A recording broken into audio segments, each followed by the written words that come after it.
And hi everyone, welcome to the Mind Massage. Whether you're listening live here on Zoom or whether you're live on Facebook, or perhaps you're listening to a replay on Facebook Live on the Mind Massage group. Whatever it is, welcome. Great to have your energy with us.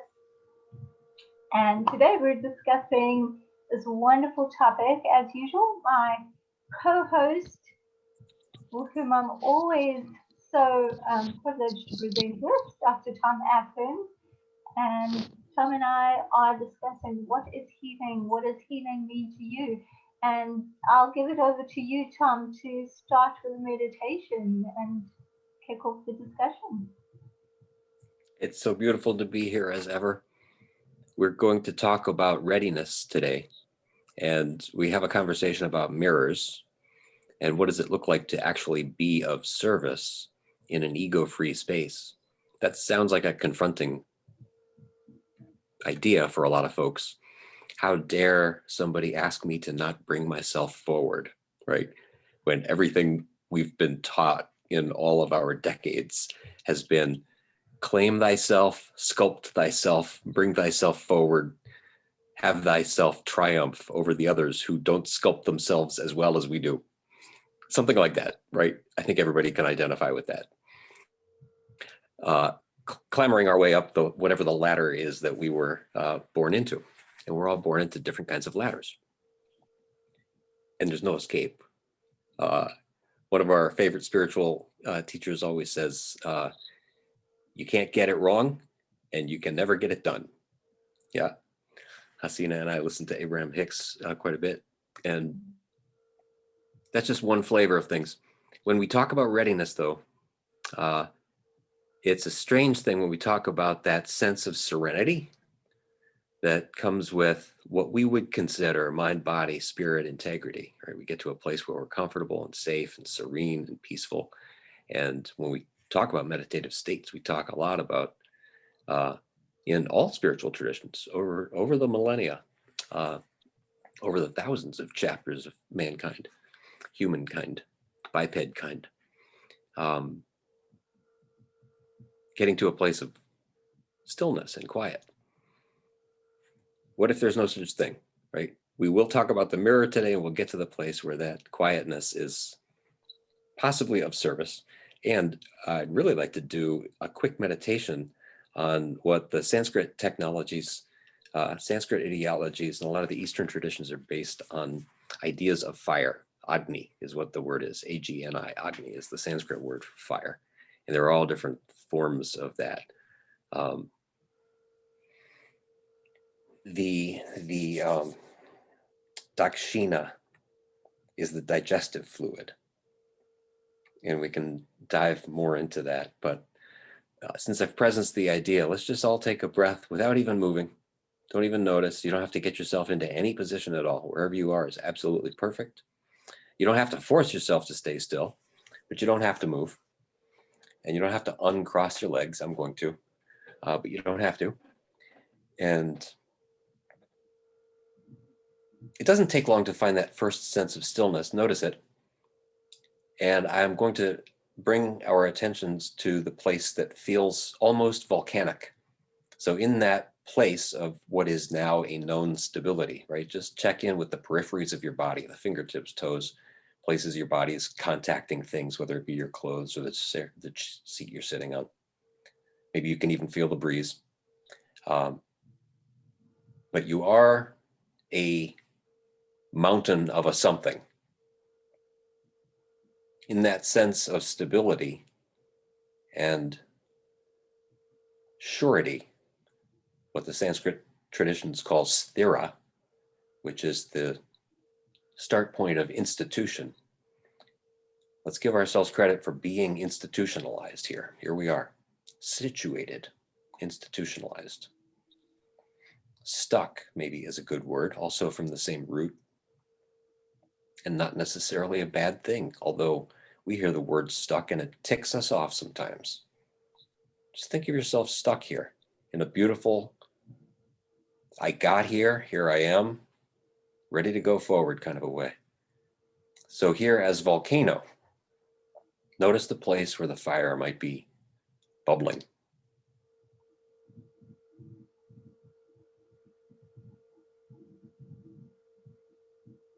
Give yourself a couple of breaths to notice.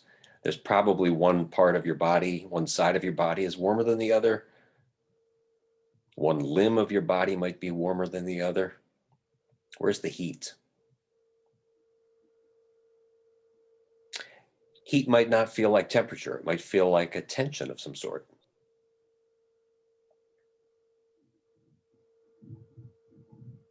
It might feel like a fasciculation, a tremor, a weakness. It might feel like almost ready to fall off the tree, sort of a wobbling leaf feeling.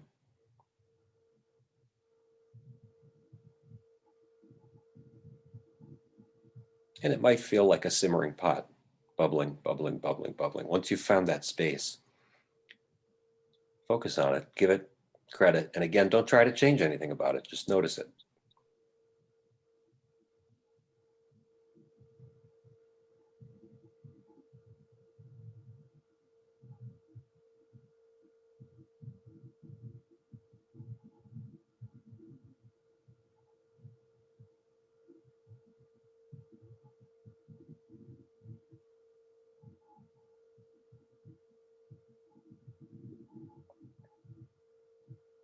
Now we're going to let that sensation evolve of itself. Give it permission to spread through the body and communicate, much the way a volcanic flow would begin. Find a crevice, find permission, find the physical forces that allow it to express itself. Let it find its way through your body.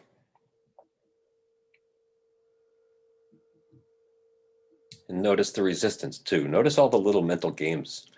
Just in the 5 or 10 seconds of silence, just notice the literally dozens of thoughts that cross your mind. Even when we're trying not to. Focus on the bubbling. Notice how much more powerful and poignant it is right now than it was just 60 seconds ago.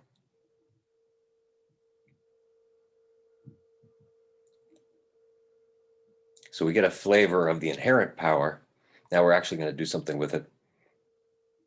With our intentional mind, you can bring your attention to your third eye and whatever for you is your power center. It might be down in the gut, at the bowl of the pelvis. It might be right at the belly button, might be at the heart, wherever you feel most strong. Connect that with your power center or the third eye.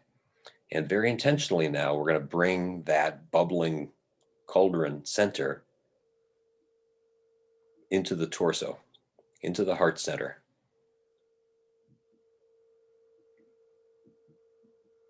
And let it spread as it will through your thoracic cavity, around the ribs, fill your chest.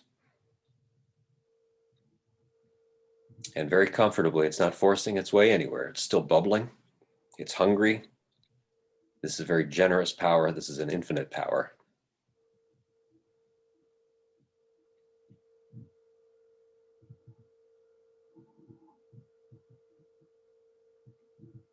It's been waiting to express itself for a long time, and now all of a sudden it has permission. And it has an avenue. And now, one last exercise, now that we know the feeling of filling ourselves, filling our chest and our power centers with this reservoir of infinite energy. We're going to bring it right to our throat chakra, our seat of expression, our seat of, it's both vocal expression, right at the throat. Release any tension in the neck. Notice anything that might be making this important. If it's important, we're probably a little scared, right? In the places in our lives where we attach import and gravity to things, it's probably because we're scared of something. And there's nothing to do here really, other than to notice the infinite capacity that you have to express yourself. Let this cauldron, all of this energy, find its way with your help to the throat chakra, where we both receive the infinite forms of expression on this planet and we generate the infinite forms of expression from within us in ways that might not be received and in lots of ways that will be received and in lots of ways that will be received in ways that we will probably never even know about.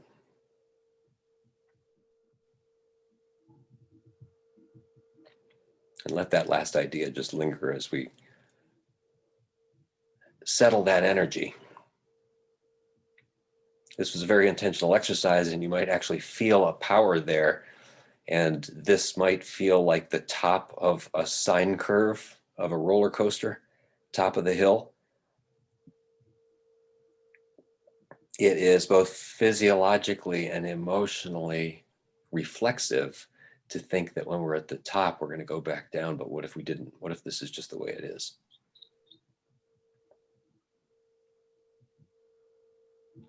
What if we can be full anytime we say so?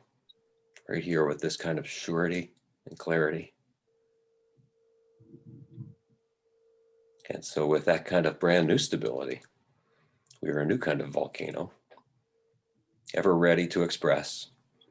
And just come on back in your own time and let your body feel that new sense of power. Let the eyes open and join us again. Thank you, Tom. That was so beautiful. And what was interesting is tying it to our theme, what is healing? Viewers, if you could just ask yourself, did it feel tight anywhere? Did it feel uncomfortable? Where did the feeling, when Tom says this feeling of heat, did you feel heat anywhere, or did you feel another sensation? Because interestingly, Tom, I felt a different kind of sensation, but I felt it in my chest. And as you said, heat, I observed myself second guessing my feeling, like, no, but it's supposed to be heat, just in a split second. And then you had said it could be anything. And then there was a point at which I wasn't letting myself go, and I realized, why not? And it was like, because I could probably just close my eyes and fall asleep. It was that relaxing, but at the same time, it's not trusting oneself to just know that your being will do the right thing, and just having an awareness of other beings in the vicinity, or your responsibility, or your perception of your responsibility. I think that's a very good note to kick off the healing with, the healing topic. That what is the connection between our personal sovereignty and healing?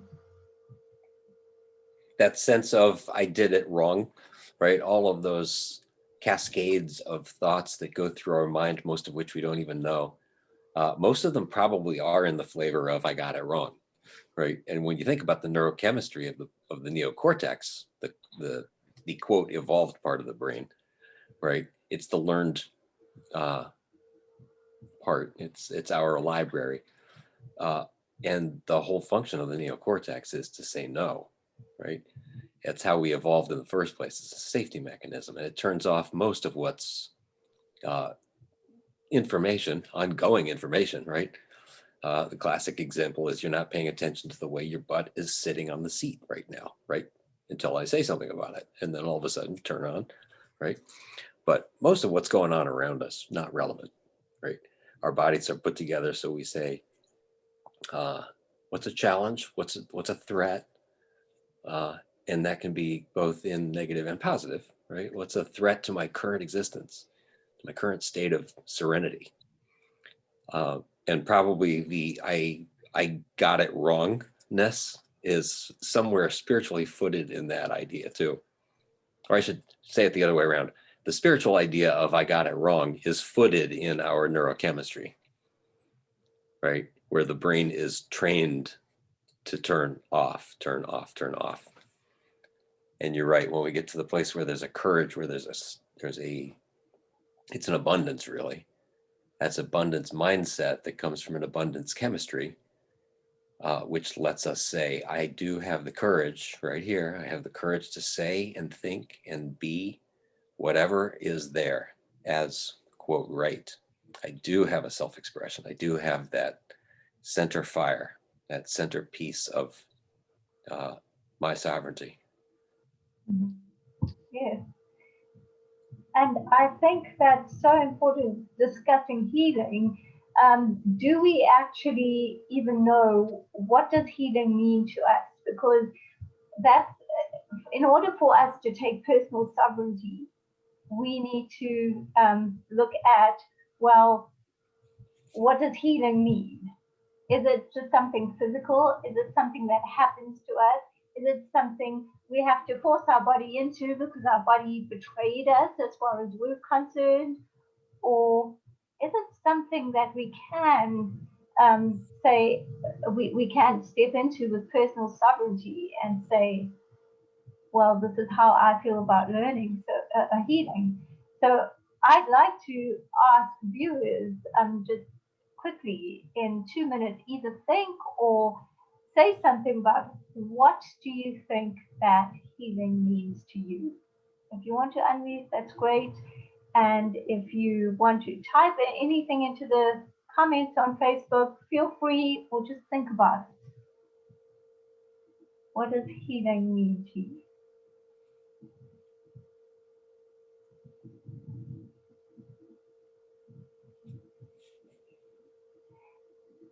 And I think that for me, healing is it's a journey, and it's a journey to the right place. It's a journey to the place. There is no right place, but the place that feels right for me. And it's a stepping stone. Another important question is it an obstacle, a stepping stone? And that's also something to think about and to recognize. How do you see that? And Tom, you were discussing that as well.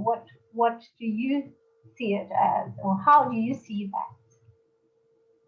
A couple of weeks ago, we were playing with the phrase, think again, brother, right?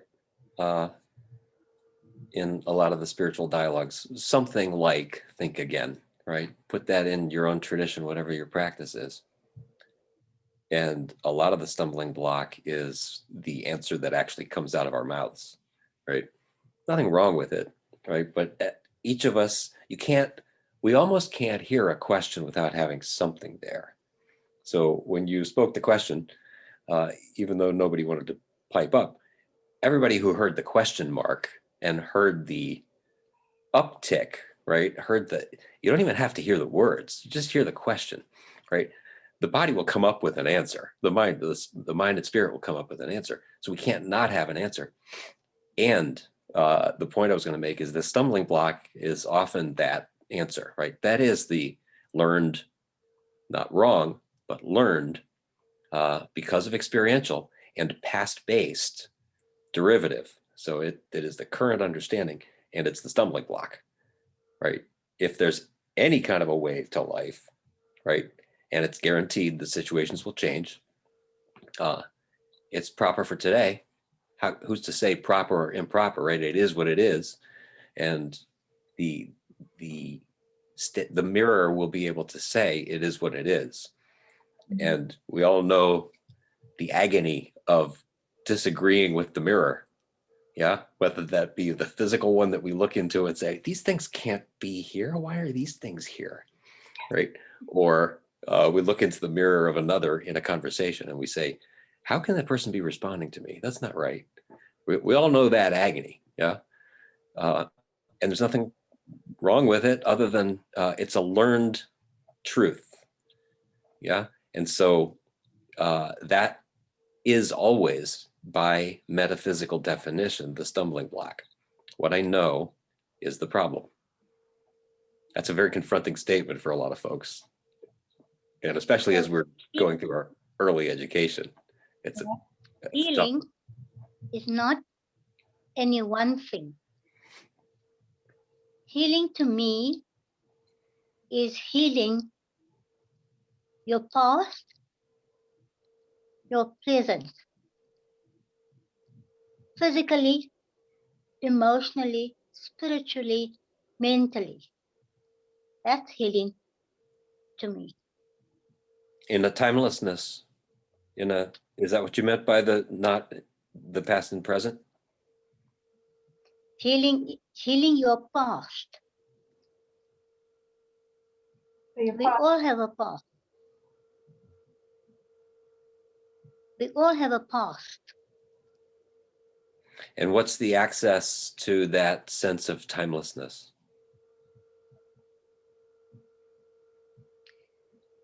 Well, we've had bad experiences, all of us. And some of us don't know how. At that time,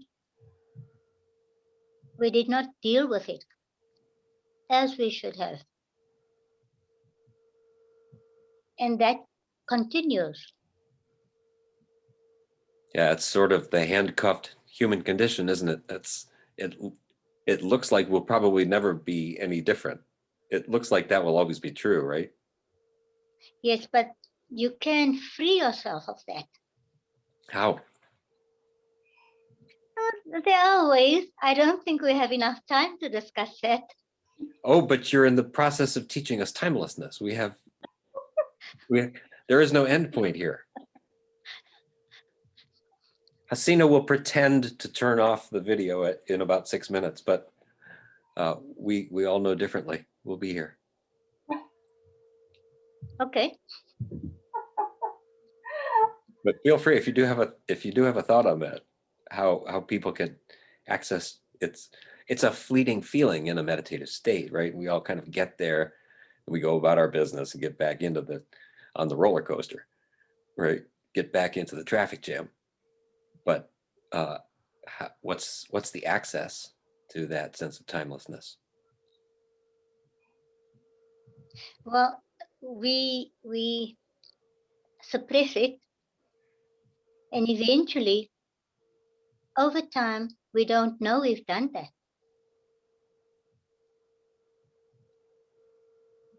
And it's there. Subconsciously, it's there.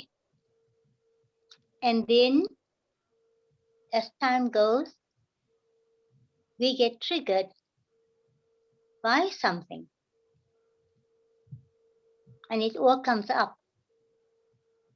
But you don't actually know why. And that right there is the inflammation, right? Where we see the inflammation as something where we've taken where we maybe took the wrong path, or that it shouldn't have, or we should have dealt with it. But Tom, like you always say, the inflammation is a good thing. And it's actually an indicator to say, okay, so how do I take personal sovereignty in that moment and step into my healing? And maybe the timelessness that you're talking about, that we're discussing here, is some of your words. You always talk about shake up the snow globe. And I think when we shake up the snow globe, one of the ways of doing that is being a mirror for someone else. So someone else is your mirror, and looking at it like that. When someone else is the mirror for you, like we discussed, when we were actually discussing the healing, and you said someone else could be the mirror for you without judgment, so that you can see yourself without judgment. And that's, I think, part of accessing that timelessness, accessing the healing. And that, thoughts on that? Oh, many, many, many. Yeah. As Rashida said, we're supposed to be ending the recording soon. I will say, the brilliance of the quote that you posted. I'll just read it if I could. Dearest basic units of life, the cells that make up my beautiful and miraculous body. I am in gratitude for the gift of my body, the physical home of my being. May you grow and flourish, and I will do all in my power to help you in that. It's a recognition, it's a cognitive recognition from the perspective of the superorganism, right? Let's, each of us, as we've identified we distinguished being a volcano. Yeah, so we are the superorganism of lots of things going on in there. And these 100 trillion cells plus, plus, plus that make up who we are, those basic cells of life that you're talking about, are sacredly communicating with each other in a pure space. If they're not healthy, they're not communicating, they're not ready. Cell A, cell B, whatever's supposed to be happening there, not happening, right? And I talk a lot about cell membrane. I talk a lot about cholesterol as the integrity of the cell membrane, and lipids and the fatty acid integration. Such is the spiritual sustenance of most of the foodstuffs, right? Most of Mother Nature is built on, when you look at the plant kingdom, a chlorophyll based. In botanicals, chlorophyll mobilizes a lot of the polyphenols, a lot of the other, what we would call plant steroids, sterols, right? In the human body, we call it cholesterol, and it is a similar molecule. We're fond of looking at the chlorophyll molecule as similar to hemoglobin because the old Darwinian thinking said, here's the plant's blood, here's the human blood. These look like the same, and they kind of do. But really the function of the sterol in the plant is the function of the sterol in the body. And this all might sound esoterically biochemical and redundant. Bless you, bless you. The mobilization capacity of the sterols in the plant based on chlorophyll is similar to the mobilization capacity of the human body with cholesterol, which is the basic building block molecularly, biochemically, of all of the rest of your steroids. So back to our madhya, center flame, right? The madhya is the center flame. The various flavors or personalities of Agni, the various flavors of fire that come from that, similar to the various flavors of steroids that come from the human body, right? Do you have a personality that can shift and change and say, that part of me doesn't work here at the cocktail party. That part of me doesn't work here in the library, right? That part of me doesn't work here in the yoga class. And we all have those. I think what that points to is that healing is never done and we're always fine tuning. And to the extent that we can say something like the question itself, is this right here? Not from anybody else's perspective, not from what we've learned, but from, is this right for me here? Does this feel right? Right. And I think that's a fifth chakra integrity issue where we've got chakra alignment, we've got energetic flow, which must come from a basic physiologic sufficiency, right? We must have our physical batteries full. Then we can mobilize, move the energies to the various places. That's an Ayurvedic tradition, really. Then all of a sudden we get to be who we think we should be in the moment, and also give ourselves permission to be wrong about all of it. Ultimately, we're wrong. Here we're stuck here in the illusion of being wrong. And I love what you said. The healing is never done. So I propose we have a part 2 to this topic because it is so broad. We've only just touched on a few points and it will be good to hone it in. But what I'd like to challenge viewers to do is, why not write a letter to yourselves? Because that quote that I had, it came from a letter that I wrote to the cells of my body. And just see what comes out of such a letter. when one acts with love towards oneself and one gives them the recognition of life and the recognition of keeping us alive physically, we're actually that's one of the first steps towards healing, especially if it's physical. So I challenge everyone to write a letter to yourselves. And on that note, definitely a part two next week. What do you say to that, Tom? We never get it done. Part two. Yeah, don't expect it to be only part two, but And join we us. cannot get it wrong. Yeah. Okay. Well, thank you everyone for your energy, for watching, for your viewpoint, and we will come together for part two of healing mind, body, and spirit because we just touched the tip of the iceberg. Okay. Sending everyone Happy love. volcanoes. Yep. Bye, everyone.